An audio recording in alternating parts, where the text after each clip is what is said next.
Kami dari tim ATC Bramandia, Institut Teknologi Bandung, akan mempresentasikan inovasi kami yang berjudul Modular Autonomous Delivery System. Saat ini, industri e-commerce di Indonesia sedang berkembang pesat. Diperkirakan akan berdampak pada lapangan pekerjaan bagi 26 juta orang pada tahun 2022. Hal ini akan ikut berdampak pada peningkatan kebutuhan jasa logistik. Adapun korelasi antara kedua industri tersebut dapat dilihat dari sebuah data dari PT Pos Indonesia yang menyatakan bahwa sebanyak 70% barang kiriman hari ini merupakan barang-barang e-commerce, dengan 84% diantaranya memiliki berat di bawah 2 kg. Dalam alur logistik, keamanan, human error, biaya, waktu, dan emisi karbon telah menjadi sejumlah kendala utama yang dihadapi. Kemudian, dari sebuah survei yang kami peroleh, ternyata pengiriman barang cepat memiliki demand yang tinggi, khususnya di daerah perkotaan. Dari permasalahan ini, kami berupaya untuk menawarkan alternatif, berupa sebuah metode pengiriman dengan menggunakan sebuah UAS dengan misi otomatis di daerah perkotaan. Misi pengiriman ini akan difokuskan pada skema last mile delivery, di mana barang akan dikirimkan langsung dari warehouse, langsung ke tujuan akhir, yakni ke tangan konsumen. Untuk itu, kami mendefinisikan sejumlah kriteria yang harus dipenuhi, beserta target yang harus dicapai dalam bentuk DRO berikut ini. Dari DRO ini terciptalah sebuah UAS yang bernama Modular Autonomous Delivery System, atau yang disingkat dengan MADS. Dengan konfigurasi quad-rotor biplanar seater, yang didukung oleh fitur modular payload bay, wahana ini dapat disesuaikan dengan berbagai misi pengiriman, dari bidang e-commerce, keamanan, hingga kemanusiaan. Saat ini, kami sedang mengembangkan modul payload dropping mechanism, di mana payload dapat diturunkan tanpa melakukan landing, secara perlahan dari ketinggian tertentu dengan sistem katrol otomatis, dengan berat payload maksimum yang mampu dibawa seberat 1 kg yang setara dengan 2 smartphone.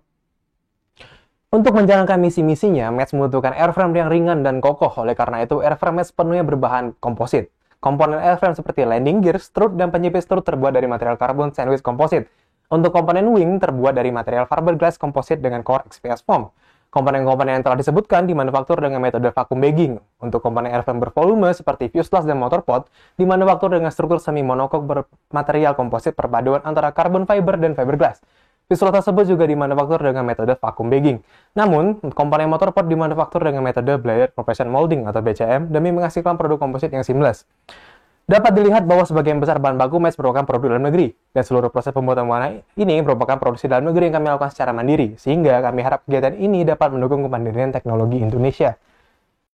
Sejauh ini kami telah melaksanakan uji coba sebanyak 4 kali untuk wahana MADS dan beberapa kali untuk wahana percobaan atau dummy. Pada uji coba pertama, MADS berhasil mengudara dalam mode VTOL. Pada uji coba kedua, MADS berhasil melakukan transisi dari rotary wing ke fixed wing. Pada uji coba ketiga, MADS berhasil menjalankan misi secara otonomus baik dalam mode rotary wing maupun fixed wing. Pada uji coba keempat, MADS berhasil mengantarkan payload ke titik tujuan dengan menggunakan modul PDM. Dalam menjalankan proses pengujian, kami menemukan berbagai kendala, seperti kendala cuaca, sistem, dan gangguan kecil lainnya. Meskipun demikian, dari setiap pengujian, kami selalu berusaha agar tercapainya tujuan-tujuan tertentu. Dari hasil manufaktur yang mencakup pembuatan part individu hingga assembly, didapatkan berat lebih ringan sebesar 20% daripada yang ditargetkan dalam DRO.